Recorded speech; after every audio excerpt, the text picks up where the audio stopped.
Hi, and welcome to another edition of Mother B Reads. If this is your first time joining us, thank you so much for dropping in. If it is not, thank you for making your way back to our channel. Before I go on to introduce this week's read, I wanted to give an especially warm shout out to everyone who shared our channel this week. It really means a lot to us. I cannot thank you enough for your kindness and support. So I want to send a big life-size heart-eyed emoji to all of you. Did you get it? Great.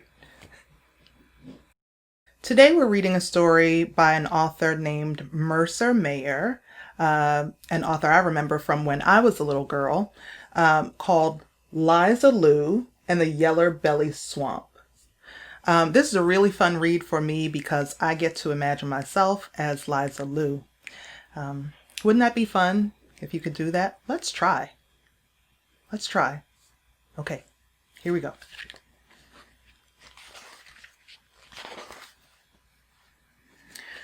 One fine day, Liza Lou's mother said, "Apple Dumpling, I want you to take this tote bag full of sweet potatoes over to Grandma's house and cook 'em up for her. She's feeling a mite poorly. But mind you be especially careful when you cross the Yellow Belly Swamp." "I will, Mama," said Liza Lou as she set off along the old swamp road. She'd heard tell about a good-for-nothing swamp haunt thereabouts who snatched away small children. And no sooner did she come to an old abandoned shed than she heard a terrible moaning and howling.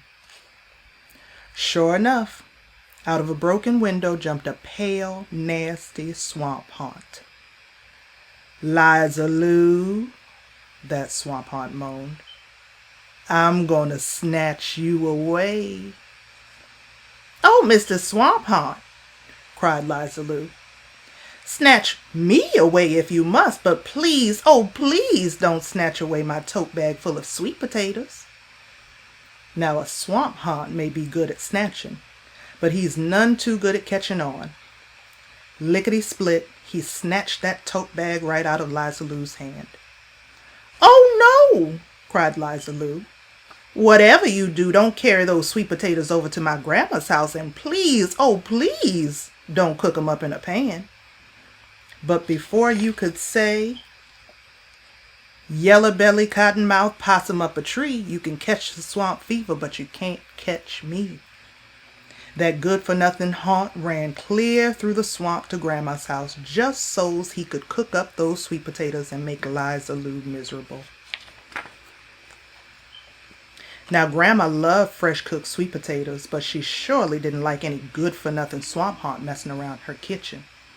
So before she sat down to eat, 1, 2, 3, she picked up the still-hot frying pan and shooed him right out the door.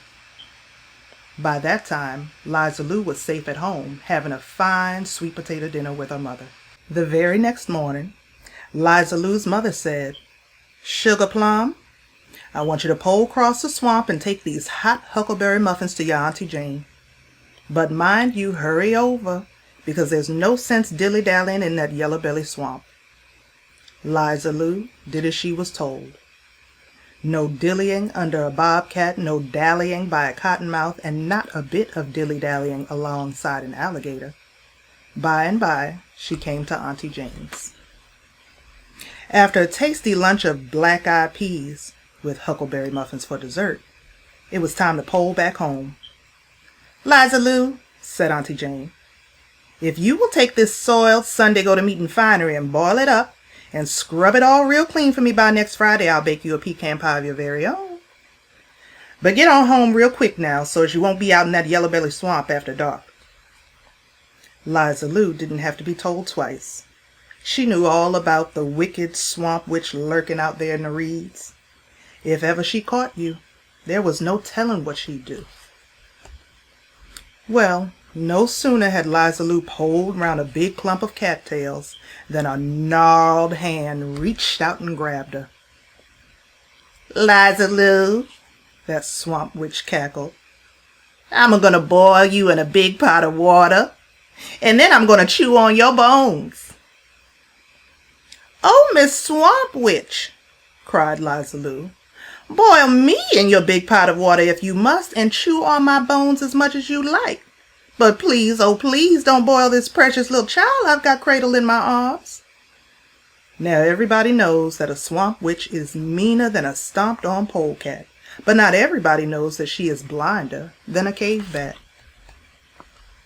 Quicker than a blink, that old witch grabbed up the bundle of Sunday go-to-meeting finery and pitched it into the boiling water. She snickered as she stirred and stirred. But just because a swamp witch can't see worth a toot doesn't mean she can't sniff out a lie. "I don't smell no little child a-cooking in this pot," she said suspiciously.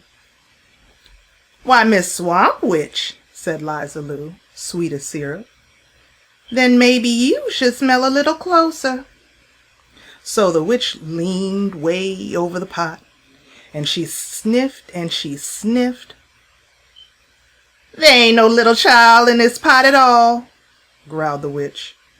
But before you could say, 1, 2, 3, 4, 5 on the double, if you mess around me, it's a mess of trouble, Liza Lou pushed that old swamp witch splat into the pot of boiling water.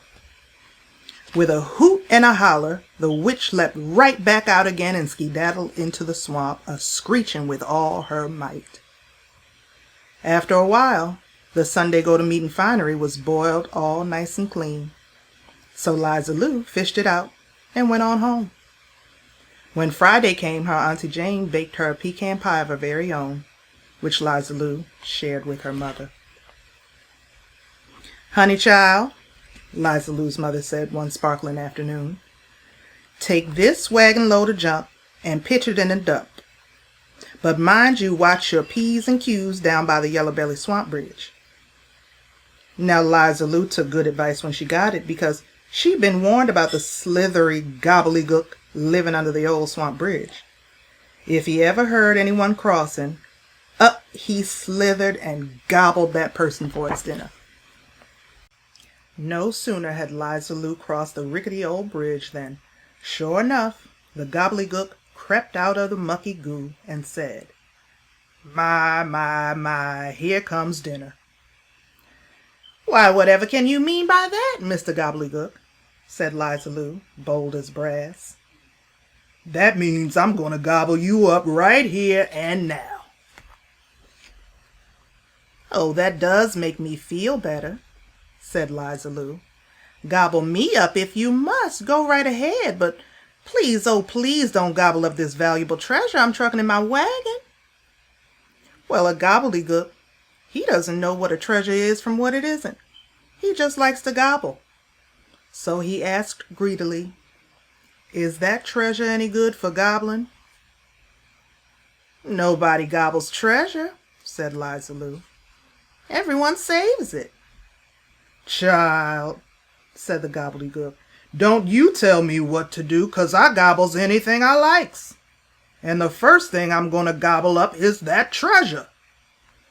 And he commenced to gobble the whole wagon load of junk. When he was done, he turned to Liza Lou. "Now I'm going to gobble up you." But try as he might, he couldn't even stand. He had gobbled far too much junk. That rickety old swamp bridge began to creak and sway, and before you could say, "Catch a turtle, catch a snake, catch a little froggy, if you throw cornbread down the well, it's going to get real soggy," the slithery gobbledygook sank, glub, glub, back into the mucky goo where he belonged. Well, thought Liza Lou as she drove her mother's empty wagon back home, that bridge never was too safe anyway. Bright and early the very next day, Liza Lou's mother said, "Hush, puppy, I want you to take this jug of blackstrap molasses over to the parson's wife, so she and the parson can have some with their breakfast hotcakes. But mind you be most particular when you pass the old well at the far side of the Yellow Belly Swamp." "I will, Mama," said Liza Lou, because she knew all about the sly swamp devil who lived at the bottom of the well. If ever he caught anyone passing by, he jumped down inside his ear and stole his soul away. When Liza Lou got to the old well, there sat that old swamp devil just waiting for her. "Liza Lou," he said, "I'm going to jump down inside your ear and steal your soul away." Now, a swamp devil is mighty tricky, so Liza Lou knew she'd better do some pretty fancy thinking. "Oh, Mr. Devil," she said, "I sure am glad to hear that. I thought you might steal away the soul I'm keeping safe inside this jug." "Now, what would I want with just any old soul?" that devil grinned. "It's yours I want, Liza Lou." "Thank goodness," sighed Liza Lou, "because it's the parson's soul I've got inside my jug, and it would just be awful if ever you stole that." Of course, there's nothing in this whole wide world a sly swamp devil likes more than a parson's soul. "Open up that jug, child," he wheedled, "and you just let me see the parson's soul." Well, Liza Lou let him take a peek. "I don't see nothing down there except molasses," sneered the swamp devil. "I'm glad enough of that," said Liza Lou. "I was afraid you might jump down inside to get a better look." "Why, that's exactly what I'm going to do," said the swamp devil.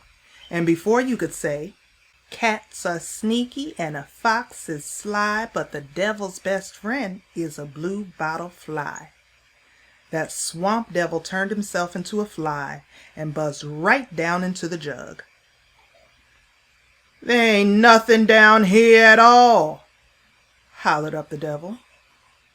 "Oh, yes there is, Mr. Swamp Devil," said Liza Lou. "You are." And with that, she pushed the cork into the jug real tight. Then Liza Lou delivered the jug just as her mother had told her, and the parson and his wife sat right down to enjoy a nice breakfast of hot cakes and blackstrap molasses. The parson's wife poured some over her hot cakes. "Why," she said, "there's a fly stuck in this molasses."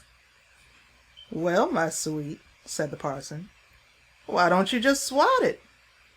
And that's exactly what she did. As for Liza Lou, she skipped all the way back home to her mother. And from that day to this, no one has ever seen hide nor hair of devils, gobbledygooks, witches, or haunts in the Yellow Belly Swamp. And no one misses them either. Wasn't that fun? Liza Lou is proof to me that with a little bit of preparation and quick thinking, we can get past just about anything that's standing in our way. And that's especially important if you sometimes feel too little to face big challenges. So I'm going to hold on to that for the next little while. I hope you enjoyed today's read. I certainly enjoyed having you. If you liked today's video, give it a thumbs up, subscribe to Mother Bee Reads, and don't forget to click the notification bell so you don't miss any future uploads. And I'll see you next time. Bye, everybody.